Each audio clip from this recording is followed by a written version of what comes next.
Del día de hoy y vamos a hablar de un estreno que renovó carteleras este jueves, estreno argentino documental que se llama La memoria que habitamos, y para hablar de la memoria que habitamos nada mejor que hacerlo con su director Diego Ercolano, que lo tenemos acá en el piso. Diego, buenas tardes, ¿cómo va? Hola Javier, ¿cómo va? ¿Todo Gracias bien? por invitarme. No, por favor.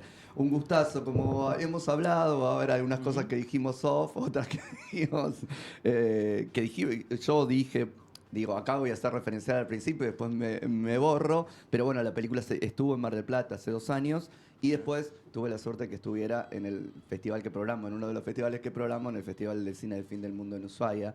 Hermosa Eh, experiencia. Así que de ahí ya nos conocemos, hemos Hemos charlado de estado, cine. hemos charlado de cine, nos hemos cruzado. Y desde ese momento uno dice, bueno, ¿cuánto que tardan a veces las películas en llegar a- y esto que estoy diciendo está mal, de movida, ¿no? A llegar a la capital, como si Uf, no tuviera otro estreno, porque la película sí estrenó, sí. tuvo estreno en Mar del Plata por lo pronto. Sí, la película, bueno, como vos bien decías, arrancó en el Festival de Mar del Plata, pero en el 2022, en noviembre de 2022. Ahí tuvimos un muy lindo estreno porque al ser una película marplatense, se estrenó en 3 funciones, 3 a sala llena, 2 en el Colón, que es un lugar grande. Sí. Y después, bueno, estuvo, como decías vos, en el Festival de Cine del Fin del Mundo. Ahí ganamos un premio a Mejor Guión. Bien. Fue una experiencia muy linda. Y después, a partir de ahí, empezamos a recorrer más festivales y también a volver a pasarla en Mar del Plata y en Bien. la zona. Y también hicimos una gira por Italia y España, porque entró en el Festival Iberoamericano de Trieste. Trieste. Y aprovechamos ese viaje para ir también a Italia y a España, y también estuvo muy lindo eso. Sé que la película viene hace un año y medio proyectándose mucho, y acá en Buenos Aires se proyectó en el Festival DOCA, Doca. en el DOCA, que ganó una mención. Y bueno, ahora es el estreno comercial, digamos, pero como vos bien decís también, cuesta llegar a Buenos Aires, cuesta estrenar una película en el Gomón, o estrenar una película comercialmente, y más si es una película independiente, y más si no es de Buenos Aires. Totalmente. Vamos a contarle un poco para los que no tuvieron la posibilidad de verla. La memoria que habitamos es un documental que indaga en otras cuestiones además, porque hay una investigación periodística que se va llevando a cabo, pero también hay una reconstrucción del lugar, porque también hay una idea de representar el suceso que cuenta. El suceso es el asesinato de Silvia Filler en 1971, como participante de una asamblea universitaria en la Facultad de Arquitectura de la Universidad de Mar del Plata, Exactamente. asesinada por una patota de la CNU, de la Concentración Nacional Universitaria. Exactamente. Digo, eso, y para no spoilear, para no contar nada más, pero por lo menos para ponernos en ubicación para los que no vieron todavía el documental.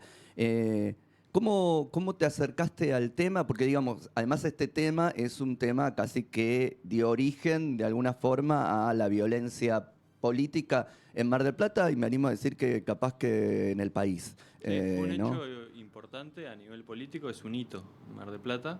La gente que vivió esa época, sobre todo universitarios de esa época, fue trascendental. O sea, mucha gente empezó a militar a partir de ese momento, o mucha gente se exilió en ese momento. Empezó un increscendo de violencia política que después del 73 al 75 fue terrible, como en todo el país. Y después, bueno, en la dictadura más aún. Eh, pero esta patota de la CNU estaba integrado por jóvenes de ultraderecha que después participaron de la AAA como grupos de tareas, y Ujú. en la dictadura también grupos de tareas.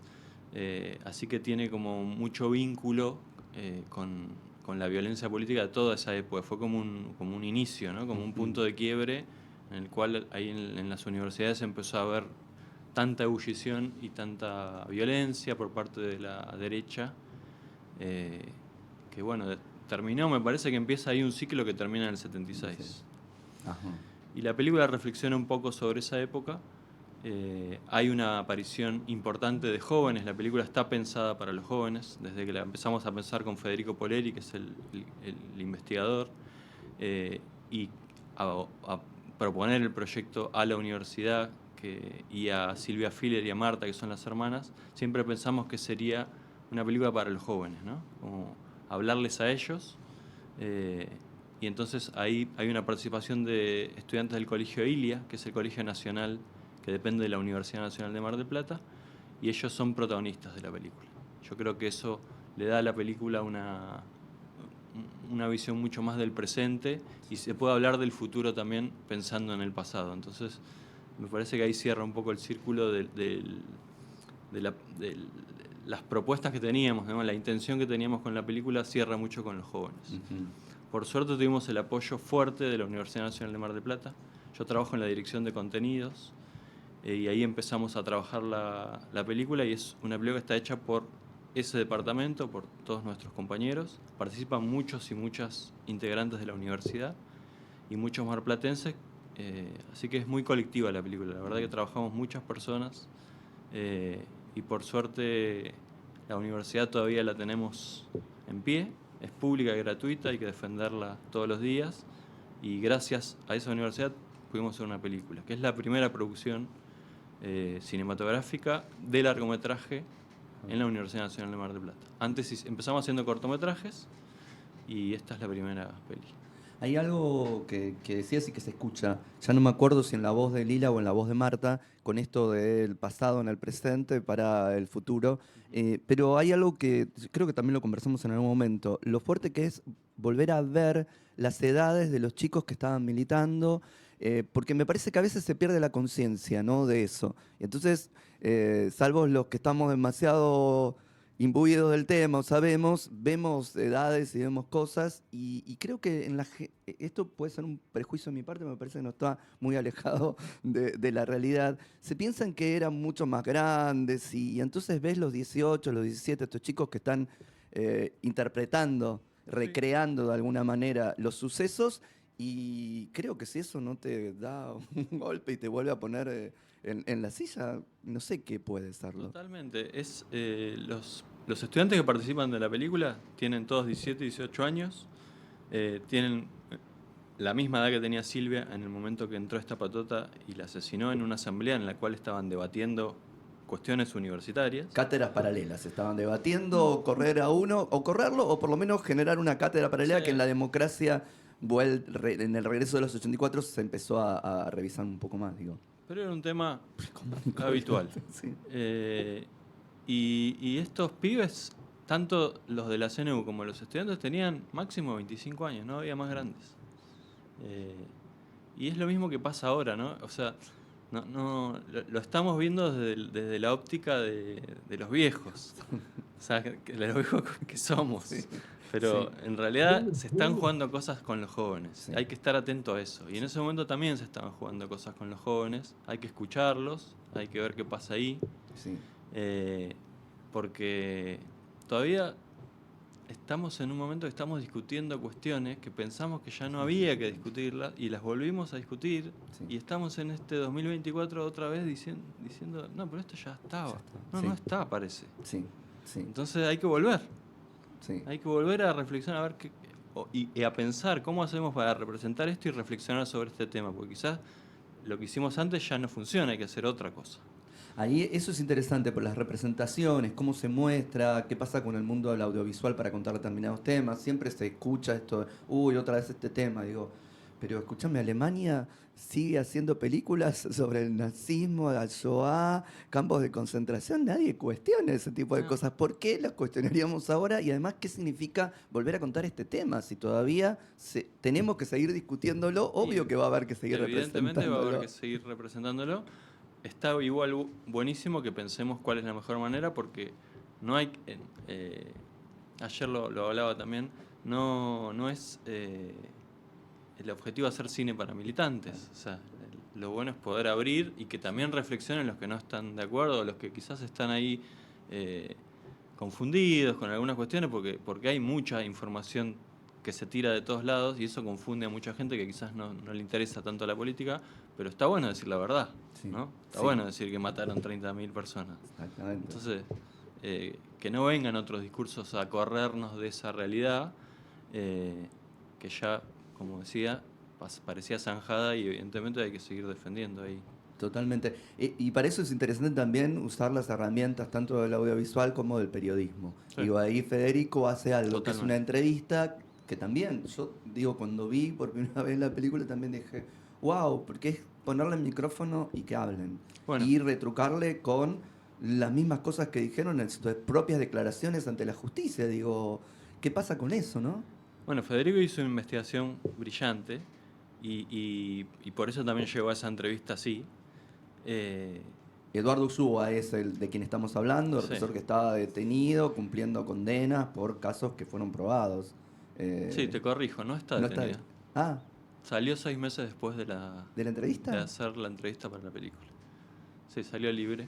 Ah, Está con condicional, ¿con creo, libertad pero condicional en su casa? no ¿O ni sabemos. siquiera? Ah, bien. Bueno, Pero lamentablemente, porque tenía una condena por lesa humanidad. O sea, es sí, muy extraño que esté, pero bueno, no bien, sabe, los caminos de la justicia son... bien. eh, pero sí, en esa entrevista, eh, que es fue muy extensa, ¿verdad? Como hay material de 2 horas y pico, eh, pero en esos fragmentos que vemos en la peli se muestra un poco quién es y qué hizo, y no está editada ni manipulada, o sea, lo que ahí se dice, él lo dice. Fue un tema, esto que decías, ¿no? De darle voz. Lo pensamos mucho con Fede y con Lila. Ujú. Cuando le propusimos a Lila, estábamos pensando, bueno, que quizás a ella no No quería. quería. A nosotros nos parecía que está bien que hablen, porque nunca quieren decir nada. O sea, la defensa de ellos es siempre el silencio y aparecen en estos momentos que están habilitados, Claro, claro. muy habilitados, ahora ya directamente pueden decir cualquier Sí, cosa. En ese momento no lo podían hacer y nos parecía que estaba bueno tener esa voz. Y narrativamente a mí también me parecía que para el montaje iba a ser un antagonista interesante, que un poco balancee sí. porque siempre pensamos que no sea un documental puramente expositivo, ¿no? Que sea un documental, más al ser de una universidad, que poder salirnos de lo institucional, de la película institucional que queda ahí en 4 paredes, ¿no? Tratar de buscarle algunos hilos narrativos que salgan de eso. Y este era un elemento interesante también para eso, ¿no? Como teníamos ahí la investigación que culmina la entrevista, teníamos la representación con los estudiantes y teníamos la parte más íntima que gracias a Lila y a Marta pudimos también sumar, que habría sido también otra película si Marta y Lila nos hubieran dicho, sí, háganla y nunca más aparezcan. Mm, No, ellas se comprometieron con la sí. película, Lila acompaña todas las funciones, bueno, vos la Lila viste. estuvo el jueves en La el viste. estreno en el Gomón, yo la vi, pude saludarla y hablar un Ella cachito va con a ella. Sí. todos lados con nosotros, viajamos juntos a todos lados y puedo decir que yo he conocido una persona que quiero, o sea, eh, es ya vamos allá de la película. Sí. Conocí a alguien muy lindo que nos dio un montón para que esta película se haga.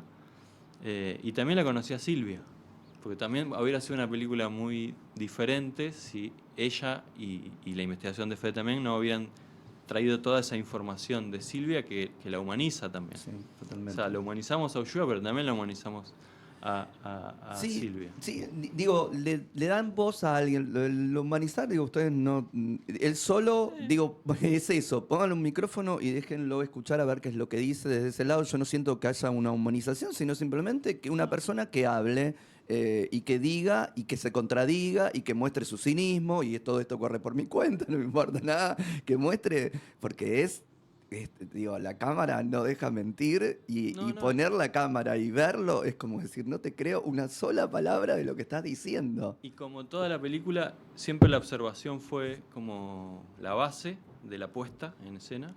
Siempre fue el respeto de la cámara, tanto para Lila como para Ushua. Se lo observó y se lo escuchó. Sí, O sea, no hay manipulación de ningún tipo y cuando hablábamos de Silvia, lo mismo.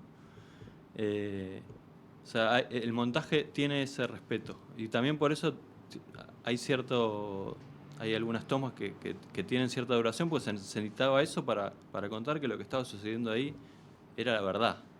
Porque muchas veces a mí no me gusta cuando hay mucha manipulación de montaje para crear sentido.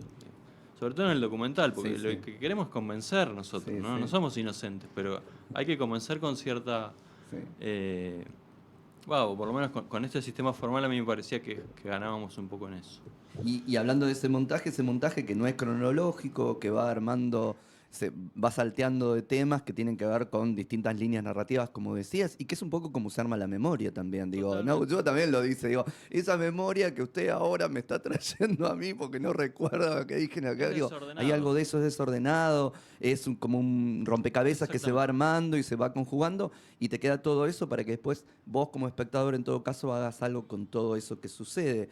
¿Y qué es lo que pasó en Mar del Plata en sí con las proyecciones de la película? Sabemos que mientras está, y esto corre por mi cuenta también, pero mientras está bajo el paraguas de un festival es una cosa, cuando ya sale quizás sea otra cosa. Mar del Plata también tiene Sí. sus maneras de, digo, sus generaciones grandes que viven casi todos en Mar del Plata. Es una ciudad de gente muy grande, digo, con cierta mirada conservadora, me parece, me permito decirlo yo, Y para está no muy bien. decírtelo. No, no, lo digo, Decíamos. lo digo yo. Es ultra conservadora en gran parte de la sociedad marplatense. Eh, Hay mucho antiperonismo y mucha gente de derecha. Eh, Sin embargo, la película, siempre que la proyectamos en Mar del Plata, se llenó la sala. Y llenamos la Piazzolla Bien, la llenamos dos veces en un día. bien. Y en todas las proyecciones está llena, o sea, hay mucho interés por la película. También la película creo que tiene algo que, al ser sincera en algunas cuestiones, hay muchos que se permiten verla aunque ideológicamente no coincidan. Ah, Me y ha pasado, como eso que es un conozco, montón. o sea, nos conocemos todos, Sí, y hay respeto también por mucha gente que no es de izquierda, sí. y hay conversaciones, y la película la disfrutaron y la respetan. Bien. No coinciden con algunas cosas. Tampoco es una película, digamos, peronista, porque en algún punto cuestiona algunos momentos del peronismo de esos años, Sí, sobre todo por la orden reservada, para que Fede lo dice muy bien en una escena, de eliminar por toda la parte de izquierda del peronismo. sí. Entonces la película también habla de eso y entonces me parece que convoca a la reflexión la película. Sí. Y se nota claramente de qué lado estamos nosotros, pero no es una película, creo que no permita la reflexión del otro lado. No es panfletaria, No, cuenta algo para los que no sabíamos en ese momento, lo que estaba sucediendo, sí lo sabíamos, pero ahora ponerle nombre y apellido a algo y que deje de ser un caso para ser una persona, me parece que cobra ahí sentido. colabora mucho en todo el laburo de derechos humanos. Diego, nada mejor que ustedes, que son los que hacen que inviten a los oyentes a ir, ¿dónde se puede ver La memoria que habitamos? Bueno, se puede ver en el Cine Gomón, que para mí es un placer que esté en ese cine tan querido, donde vi muchas películas. Yo estudié en la Escuela Nacional de Cine, que queda ahí cerca, así que en muchos días de la semana salía a cursar e iba a ver películas al Cine Gomón. Estoy muy contento que esté ahí todos los días de esta semana, hasta el miércoles por lo menos, a las 19 horas en la sala 2. Ahí pueden ver La memoria que habitamos. Bueno, perfecto, ya está hecha la invitación, firmo el pie, vayan a ver La memoria que habitamos, un gran documental que nos cuenta, que nos permite hacer reflexionar sobre cómo somos, qué hacemos. En estos tiempos en los que, como venimos diciendo en esta charla y en otras tantas, las cosas que parecía que ya estaban más o menos, estábamos todos de acuerdo que esto no se discute más, se vuelve a discutir.